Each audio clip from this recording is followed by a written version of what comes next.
राम राम जी सारा ने आप सभी का हार्दिक स्वागत है अपनी डेली करंट अफेयर की क्लास में। साथ में हम स्टैटिक जीके इसको भी कवर करते हुए चलेंगे। आज है 12 जनवरी और 12 जनवरी को क्या मनाया जाता है? राष्ट्रीय युवा दिवस। आज का हमारा फर्स्ट क्वेश्चन क्या है? हाल ही में भारतीय नौसेना ने किस देश में आयोजित अभ्यास सी ड्रैगन 24 में भागीदारी की है? तो जो नौसेना का ये अभ्यास है और इसमें भारतीय नौसेना भी शामिल हुई है और ये कहाँ पर आयोजित किया गया है? यूएसए अमेरिका में। कौन सा अभ्यास? Sea dragon 24। इसमें 4 देशों ने पार्टिसिपेट किया है, यूएसए, इंडिया, जापान और ऑस्ट्रेलिया। इसमें भारत की तरफ से किस विमान ने पार्टिसिपेट किया है? P-81 विमान ने। ये चारों देश हैं, ये चारों देश मिलकर क्या बनाते हैं? क्वाड संगठन भी बनाते हैं। पेपर में बहुत बार पूछा जाता है कि क्वाड संगठन है उसमें कौन कौन से देश शामिल हैं? अमेरिका, इंडिया, जापान और ऑस्ट्रेलिया। और ये चारों देश मिलकर एक और एक्सरसाइज करते हैं, उस एक्सरसाइज का नाम क्या है? मालाबार एक्सरसाइज।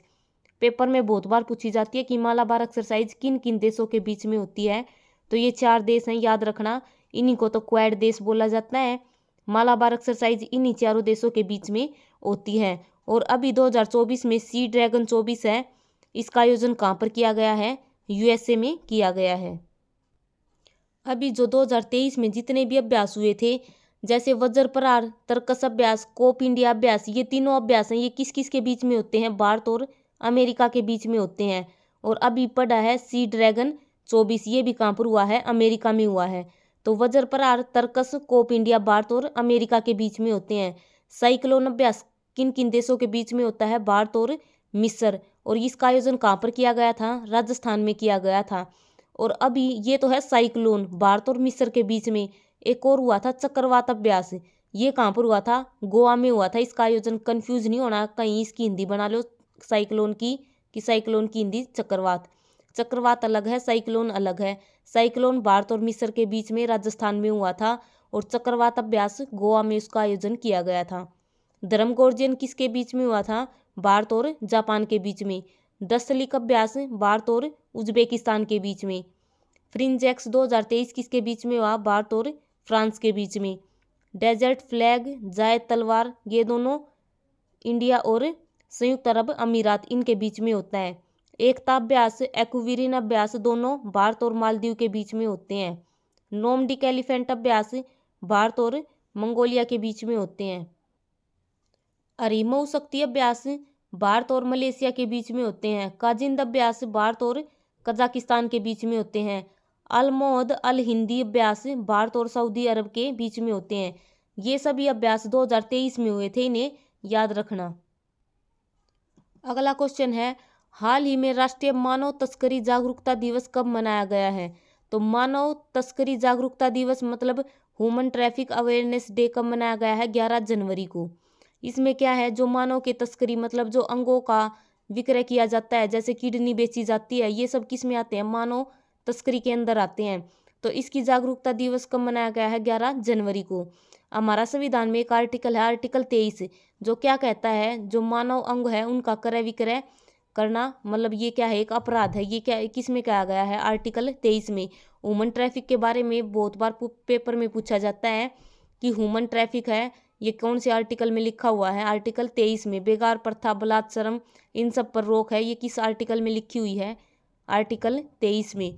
और आर्टिकल 24 में क्या लिखा हुआ है? जो बच्चे हैं 6 से 14 साल के जो बच्चे हैं उनसे हम जबरदस्ती काम नहीं करवा सकते, ये आर्टिकल 24 में लिखा हुआ है। आर्टिकल 23 और 24 कौन सा है? शोषण के विरुद्ध अधिकार। बहुत इंपॉर्टेंट आर्टिकल है, पेपर में बहुत बार पूछे जाते हैं। अभी अब 10 जनवरी गया था, उस पर हमने क्या मनाया था? विश्व हिंदी दिवस। ये है 10 जनवरी को विश्व हिंदी दिवस। लेकिन राष्ट्रीय हिंदी दिवस कब मनाया जाता है? 14 सितंबर को मनाया जाता है। 9 जनवरी को प्रवासी भारतीय दिवस मनाया जाता है। एनआरआई डे कब मनाया गया है? 9 जनवरी को, क्योंकि इस दिन महात्मा गांधी दक्षिण अफ्रीका से भारत वापिस आए थे 9 जनवरी 1915 को, इसीलिए हम 9 जनवरी को एनआरआई डे मनाते हैं। 12 जनवरी को यानी कि आज हम कौन सा डे मना रहे हैं? राष्ट्रीय युवा दिवस। और इसका जो आयोजन है वो शुरू हो गया है, कहाँ पर शुरू हुआ है? नासिक, महाराष्ट्र में शुरू हुआ है इसका। स्वामी विवेकानंद की जयंती के दिन ये जो दिवस है मनाया जाता है। अंतर्राष्ट्रीय मानवाधिकार दिवस कब मनाया जाता है? 10 दिसंबर को मनाया जाता है। राष्ट्रीय मानवाधिकार आयोग की स्थापना किस आयोग की सिफारिश पर हुई थी? रंगनाथ मिश्र आयोग है इसकी सिफारिश पर राष्ट्रीय मानवाधिकार आयोग है इसकी स्थापना की गई थी। और एक्ट कौन सा था? 1993 का। बहुत इंपॉर्टेंट है, पेपर में पूछा जाता है कि राष्ट्रीय मानवाधिकार आयोग है इसका एक्ट कौन सा है? 1993 का। और जो रंगनाथ मिश्र हैं ये इनके पहले अध्यक्ष बने थे। राष्ट्रीय मानवाधिकार आयोग के पहले अध्यक्ष कौन बने थे? रंगनाथ मिश्र। और इन्हीं की सिफारिश पर इसी आयोग के द्वारा इसकी स्थापना की गई थी। लेकिन जो वर्तमान में अध्यक्ष इसके कौन है? जस्टिस अरुण मिश्रा इसके अभी वर्तमान में इसके अध्यक्ष हैं। एक्ट याद रखना। और वर्तमान में कौन है? जस्टिस अरुण मिश्रा। NHRC यानी कि राष्ट्रीय मानवाधिकार आयोग है इसके वर्तमान अध्यक्ष कौन है? अरुण मिश्रा। अगर हम यहाँ पर आयोग की बात करें तो नाबार्ड है। नाबार्ड की स्थापना किस आयोग की सिफारिश पर की गई थी? शिवरमन समिति की सिफारिश पर नाबार्ड की स्थापना की गई थी। और नाबार्ड की स्थापना कब की गई थी? 12 जुलाई 1982 को की गई थी नाबार्ड की स्थापना। RBI आयोग है। RBI किस आयोग की सिफारिश पर बनाया गया था? यंग हिल्टन आयोग है इसकी सिफारिश पर बनाया गया था। अगर हम RBI की बात करें, रिजर्व बैंक ऑफ इंडिया, इसका एक्ट कौन सा है? एक्ट है 1934 का। स्थापना हुई थी 1 अप्रैल 1935 को। याद रखना, स्थापना हुई थी 1935 में, एक्ट है 1934 का। और जब इसकी स्थापना की गई थी 1935 में, तब इसका हेडक्वार्टर कहाँ पर था? कोलकाता में था। लेकिन अभी वर्तमान में कहाँ पर है? मुंबई में है, याद रखना। और अभी 25वें नंबर के जो गवर्नर है वे कौन है? शक्तिकांत दास हैं। अभी वर्तमान की बात हो रही है। तो 1926 में यंग हिल्टन आयोग है ये आया था। इसकी रिकमेंडेशन से हमने RBI की स्थापना की गई थी। लोक सेवा आयोग है जो PCS है उसकी स्थापना किस आयोग की सिफारिश पर की गई थी? ली कमीशन की सिफारिश पर इसकी स्थापना की गई थी। तो ये आयोग हैं, ये जरूर याद रखना, बहुत इंपॉर्टेंट है क्योंकि पेपर में पूछे जाते हैं। अगला क्वेश्चन है, centre for research on energy and clean air की एक रिपोर्ट के अनुसार वर्ष 2023 का भारत का सबसे प्रदूषित शहर कौन सा है? तो सबसे प्रदूषित शहर कौन सा है? बर्नीघाट मेघालय का है ये। और ये रिपोर्ट किसने तैयार की है? Centre for research on energy and clean air ने इसने रिपोर्ट तैयार की है। इसमें सबसे प्रदूषित शहर कौन सा बताया गया है? बर्नीघाट मेघालय का है। और दिल्ली कौन से नंबर पर है? 8वें नंबर पर है, याद रखना। टॉप पर कौन सा है सबसे प्रदूषित? बर्नीघाट मेघालय का। अगर हम मेघालय की बात करें तो इसकी स्थापना कब की गई थी? 1972 में की गई थी। यहाँ के CM कौन है? कॉनरेड संगमा यहाँ के CM है। चेरी ब्लॉसम फेस्टिवल है ये कहाँ पर मनाया जाता है?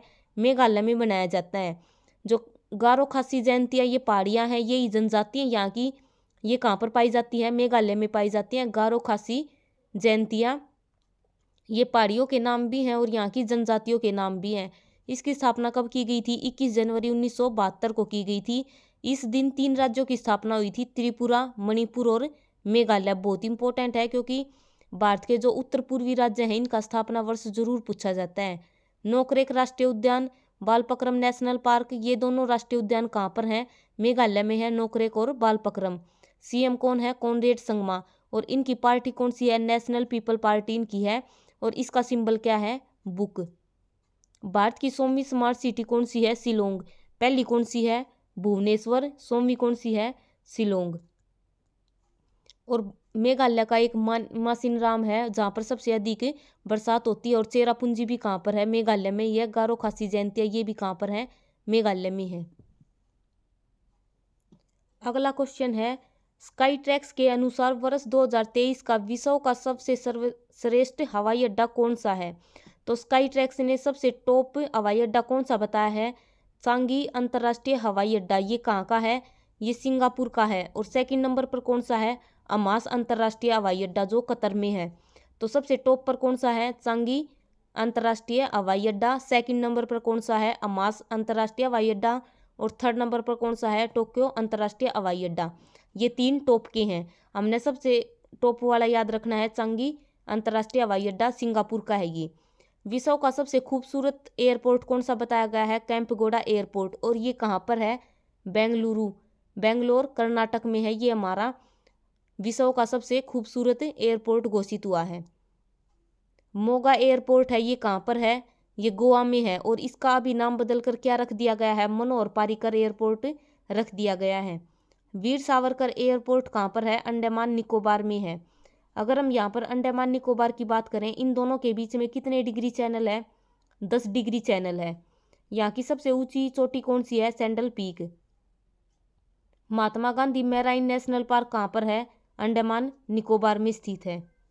शहीद भगत सिंह एयरपोर्ट कहाँ पर है? चंडीगढ़ में। इसका भी नाम बदल कर क्या रख दिया गया है? चंडीगढ़ एयरपोर्ट का नाम बदल कर क्या कर दिया गया है? अभी भगत सिंह एयरपोर्ट कर दिया गया है। और एक और इम्पोर्टेंट हवाई अड्डा कौन सा है? एक तो जेवर हवाई अड्डा, वो कहाँ पर है? नोएडा में है। और एक मोस्ट इम्पोर्टेंट जिसका उद्घाटन अभी किया गया है 2023 में, कौन सा था वो? अयोध्या का महर्षि वाल्मीकि एयरपोर्ट कहाँ पर है? अयोध्या में है, जिसका भी उद्घाटन किया है प्रधानमंत्री ने। महर्षि वाल्मीकि एयरपोर्ट अयोध्या में है। और ये मेन एयरपोर्ट हैं जो पेपर में पूछे जाते हैं। चंडीगढ़ एयरपोर्ट का नाम बदलकर नया कर दिया गया है भगत सिंह, और मोगा एयरपोर्ट का नाम रख दिया गया है मनोहर पारिकर, और ये गोवा में स्थित है मोगा एयरपोर्ट। अगला क्वेश्चन है, हाल ही में रामलला दर्शन योजना कहाँ प्रारंभ करने की घोषणा की गई है? तो रामलला दर्शन योजना है, इसके तहत क्या किया जाएगा? हर साल 20,000 व्यक्तियों को 18 से 75 वर्ष की जो एज है जिनकी, उनको मतलब मुफ्त में उनकी टिकट बुक करवाई जाएगी। जो अयोध्या में मंदिर बन रहा है राम मंदिर, वहाँ पर दर्शन करवाए जाएंगे। इसके तहत हर साल 20,000 को रामलला दर्शन योजना ये शुरू की गई है। कहाँ पर? छत्तीसगढ़ में। और छत्तीसगढ़ के जो सीएम है वे कौन बने हैं? विष्णुदेव साय, ये अभी नए सीएम बने हैं। और डिप्टी सीएम कौन बने हैं? अरुण राव। गुरु घासीदास नेशनल टाइगर रिजर्व है, ये कहाँ पर है? छत्तीसगढ़ में स्थित है। और इस योजना के तहत क्या करवाया जाएगा? अयोध्या का जो राम मंदिर है उसके दर्शन करवाए जाएंगे। उसके लिए टिकट हैं जो फ्री में बुक होंगी। रामलला दर्शन योजना। जो हमारा राम मंदिर है ये कहाँ पर है? अयोध्या में है, और अयोध्या सरयू नदी के किनारे स्थित है। जो राम मंदिर है इसके वास्तुकार कौन है? चंद्रकांत सोमपुरा। बहुत इंपॉर्टेंट है क्योंकि आगे पेपरों में जरूर पूछा जाएगा ये। जैसे स्टैचू ऑफ यूनिटी बनाई गई थी गुजरात में, उसके वास्तुकार इतनी बार पेपर में पूछे गए थे कि स्टैचू ऑफ यूनिटी जो विश्व की सबसे ऊंची प्रतिमा है उसके वास्तुकार कौन है? राम सुतार। ऐसे ही राम मंदिर है, ये बहुत इंपॉर्टेंट है क्योंकि अभी बन रहा है और हमेशा चर्चा में रहता है राम मंदिर। इसके वास्तुकार कौन है? चंद्रकांत सोमपुरा। और अभी जो अयोध्या है वहाँ का हनुमानगढ़ी लड्डू है उसको जीआई टैग दिया गया है। अन्नपूर्णा रसोई योजना ये किसने शुरू की है? राजस्थान ने। जो इंदिरा रसोई योजना थी उसी का नाम बदलकर क्या रख दिया गया है? अन्नपूर्णा रसोई योजना। झूमिंग खेती को बस्तर में क्या कहा जाता है? ये बस्तर कहाँ पर है? ये छत्तीसगढ़ में ही है। झूमिंग खेती को बस्तर में क्या कहा जाता है? स्लैश एंड बर्न खेती। तीजलबाई का संबंध किससे है? तीजलबाई कहाँ की है? छत्तीसगढ़ की है। और इनका संबंध किससे है? पिंडवानी नृत्य की ये बहुत अच्छी नृत्यांगना है। अरेली त्योहार कहाँ पर मनाया जाता है? छत्तीसगढ़ में। ये दो हैं, एक तो अरेली छत्तीसगढ़ का है, अरेला उत्तराखंड का है। दोनों में कंफ्यूज नहीं होना। अरेला उत्तराखंड, अरेली छत्तीसगढ़ में। अगला क्वेश्चन है, भूटान के नए प्रधानमंत्री कौन बने हैं? तो भूटान के नए प्रधानमंत्री कौन बने हैं? शेरिंग टोबगे। ये कौन बने हैं नए प्रधानमंत्री? अभी ये 5 राज्य हैं, इन 5 में नए सीएम बनाए गए हैं। 5 के सीएम हैं, इनके नाम याद रखने हैं क्योंकि बहुत इंपॉर्टेंट है, नए बने हैं। यहाँ पर अभी चुनाव हुए थे और आगे आने वाली परीक्षाओं के लिए बहुत इंपॉर्टेंट है क्योंकि जरूर पूछे जाएंगे। राजस्थान के नए सीएम कौन बने हैं? भजनलाल शर्मा। मध्य प्रदेश के नए सीएम कौन बने हैं? मोहन यादव। छत्तीसगढ़ के विष्णुदेव सहाय। मिजोरम के लाल दुहोमा। और तेलंगाना के नए सीएम रेवंत रेड्डी। ये 5 हैं, 5 के 5 नाम याद रखना बहुत इंपॉर्टेंट है क्योंकि आगे परीक्षाओं में जरूर पूछे जाएंगे इनके नाम। अगला क्वेश्चन है, हाल ही में डीआरडीओ द्वारा लॉन्च उग्रम का संबंध किससे है? तो ये उग्रम क्या है? असोल्ट राइफल है। अगर हम यहाँ पर डीआरडीओ की बात करें तो डीआरडीओ इसकी स्थापना कब हुई थी? 1 जनवरी 1958 को हुई थी। नई दिल्ली में इसका हेडक्वार्टर है और वर्तमान में इसके हेड कौन है? डॉक्टर समीर कामत। तीनों चीज़ जरूर याद रखना। हेडक्वार्टर नई दिल्ली में है, स्थापना 1 जनवरी 1958 में हुई थी और इसके हेड कौन है? डॉक्टर समीर कामत। और इसका ध्येयवाक्य क्या है? बलश्यम मूलम विज्ञानम। और ये अभी इसने लॉन्च की है उग्रम। ये क्या है? एक असोल्ट राइफल है। विभव क्या है, 100 निष्क्रिय एंटी टैंक मिसाइल, मतलब ये अपने आप एक्टिव हो जाती है विभव। प्रबल क्या है, लंबी दूरी की रिवॉल्वर। निराक्षी क्या है, पानी के नीचे बारूदी सुरंग का पता लगाने के लिए इसरो है उसने क्या बनाई है, निराक्षी बनाई है। समर क्या है, हमारे देश का यानी कि भारत का क्या है, एयर डिफेंस सिस्टम है, वायु रक्षा प्रणाली। जैसे आयरन ड्रोम है वो कहाँ का है, इजराइल का है, उसी की तर्ज पे हमने बनाया है अपना समर। और ये कहाँ पर लगाई गई, इस समर के अंदर क्या लगाई गई है, जो आकाश मिसाइल है वो लगाई गई है। समर एयर डिफेंस सिस्टम बहुत इंपॉर्टेंट है, ये डीआरडीओ ने बनाई है समर। अगला क्वेश्चन है, हाल ही में प्रधानमंत्री मोदी ने KLISOFC परियोजना का उद्घाटन कहाँ पर किया है। KLI मतलब Kochi Lakshadweep internet submarine optical fibre connection. ये जो परियोजना है ये कहाँ पर शुरू की गई है, लक्षद्वीप। क्योंकि अभी थोड़े दिन पहले जो हमारे प्रधानमंत्री हैं वे कहाँ पर गए हुए थे, लक्षद्वीप में गए हुए थे। और किस लिए गए थे, उद्देश्य क्या था कि जो हमारी जनता है वो यहाँ पर टूरिस्ट के लिए आए, यहाँ के जो द्वीप हैं उनकी जो शोभा है, सुंदरता है, उनको देखे। क्योंकि जो हमारे 80% जो टूरिस्ट है वे कहाँ पर जाते थे, मालदीव जाते थे। तो इसीलिए जो प्रधानमंत्री है उन्होंने यहाँ की यात्रा की और बोला कि जो हमारा लक्षद्वीप है यहाँ की जो सुंदरता है उसको एक बार जरूर देखो। और वहाँ पर इंटरनेट नहीं था, इसीलिए जो प्रधानमंत्री है उसने ये योजना शुरू की है लक्षद्वीप में, Kochi Lakshadweep internet submarine optical fibre connection, इसकी फुल फॉर्म है, ये लक्षद्वीप में शुरू की गई है। और ये अभी चर्चा में चल रहा है, इसलिए बहुत इंपॉर्टेंट है, यहाँ से क्वेश्चन जरूर पूछे जाएंगे। लक्षद्वीप है, इसकी राजधानी क्या है, कवारती। और यहाँ पर कितने द्वीप हैं, टोटल 36 द्वीप हैं। और यहाँ पर कौन सी भाषा बोली जाती है, मलयालम, जो क्या है हमारी एक शास्त्रीय भाषा है। टोटल शास्त्रीय भाषा 6 हैं, जिनमें से एक क्या है, मलयालम एक शास्त्रीय भाषा है। और जो मिनिकोय द्वीप है लक्षद्वीप का, इस पर कौन सी भाषा बोली जाती है, महल भाषा बोली जाती है, ये भी बहुत इंपॉर्टेंट है। जो 8 डिग्री चैनल है ये किन किन के बीच में है, ये मिनिकोय और मालदीव देश है, इनके बीच में कौन सा चैनल है, 8 डिग्री चैनल। 9 डिग्री चैनल किस किस के बीच में है, मिनिकोय और कवारती, इन दोनों के बीच में क्या है, 9 डिग्री चैनल। और 10 डिग्री चैनल किन किन के बीच में है, अंडमान और निकोबार, इन दोनों के बीच में क्या है, 10 डिग्री चैनल। पेपर में बहुत बार पूछे जाते हैं 8 डिग्री, 9 डिग्री और 10 डिग्री चैनल किन किन के बीच में है। यहाँ पर बात हो रही थी ऑप्टिकल फाइबर की, सबमरीन ऑप्टिकल फाइबर कनेक्शन, यानी कि ऑप्टिकल फाइबर की बात हो रही है। तो ऑप्टिकल फाइबर है जिसको हिंदी में क्या बोलते हैं, प्रकाशीय तंतु। ये किस सिद्धांत पर कार्य करता है, टोटल इंटरनल रिफ्लेक्शन है, इसके ऊपर कार्य करता है, यानी कि पूर्ण आंतरिक परावर्तक है, इस पर कार्य करता है। और ऑप्टिकल फाइबर मतलब ये कांच की फाइबर्स होती हैं, ये पानी के नीचे भी बिछाई जा सकती हैं। सबसे अधिक मतलब सबसे तेज इंटरनेट किस में चलता है, ऑप्टिकल फाइबर में ही चलता है। और इसके जनक किसे बोला जाता है, नरेंद्र कृपाणी को बोला जाता है ऑप्टिकल फाइबर के जनक। विश्व की सबसे बड़ी प्रवाल भित्ति कहाँ पर पाई जाती है, सबसे बड़ी प्रवाल भित्ति कहाँ पर है, ऑस्ट्रेलिया में। या फिर इसकी जगह ये लिखा जा सकता है कि ग्रेट बैरियर रीफ कहाँ पर पाए जाते हैं, तो ऑस्ट्रेलिया में सबसे अधिक सबसे बड़ी प्रवाल भित्ति पाई जाती है। अगला क्वेश्चन है, हाल ही में चर्चा में रहे अटपाडी कंजर्वेशन रिजर्व का संबंध किससे है। तो जो अटपाडी कंजर्वेशन रिजर्व है ये कहाँ पर शुरू किया गया है, महाराष्ट्र में। और किस लिए शुरू किया गया है, जो भेड़िया, जंगली कुत्ते, लोमड़ी, सियार, इन सब के संरक्षण के लिए अटपाडी कंजर्वेशन रिजर्व है ये शुरू किया गया है महाराष्ट्र में। अगर हम बात करें वाइल्ड लाइफ प्रोटेक्शन एक्ट, ये कब का है, 1972 का है। ऑक्सफोर्ड वर्ल्ड ऑफ ईयर किसे घोषित किया गया है, रिज को किया गया है। 3-4 वर्ष, 2010 कौन सा वर्ष घोषित किया था, यूनाइटेड नेशन ने जैव विविधता वर्ष घोषित किया था। 2016 को दाल या फिर मिलेट्स पल्स, दाल या फिर पल्सीज का वर्ष घोषित किया था 2016 को। 2023 को यूएन ने कौन सा वर्ष घोषित किया था, मोटे अनाज का वर्ष या फिर मिलेट्स बोल सकते हैं। और अभी 2024 को कौन सा वर्ष घोषित किया है, ऊंटों का वर्ष, कैमलीड्स का वर्ष 2024 को घोषित किया है। चारों वर्ष बहुत इंपॉर्टेंट है, चारों को याद रखना। एक बार फिर बताती हूँ, 2010 को जैव विविधता वर्ष घोषित किया था, 2016 को दाल या फिर पल्सीज का वर्ष घोषित किया था, 2023 को मोटे अनाज का वर्ष और 2024 को ऊंटों का वर्ष या फिर कैमलीड्स का वर्ष। चारों बहुत इंपॉर्टेंट हैं। अगला क्वेश्चन है, हाल ही में देश के शीर्ष स्वच्छ प्रदेश का स्वच्छ सर्वेक्षण पुरस्कार 2023 किस राज्य को मिला है?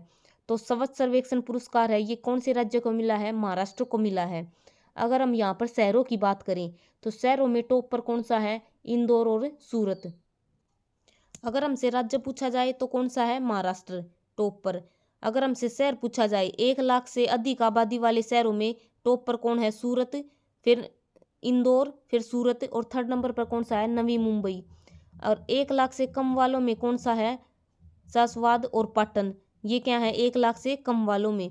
अगर वीडियो अच्छी लगे तो वीडियो को लाइक करना, शेयर करना और चैनल को सब्सक्राइब करना।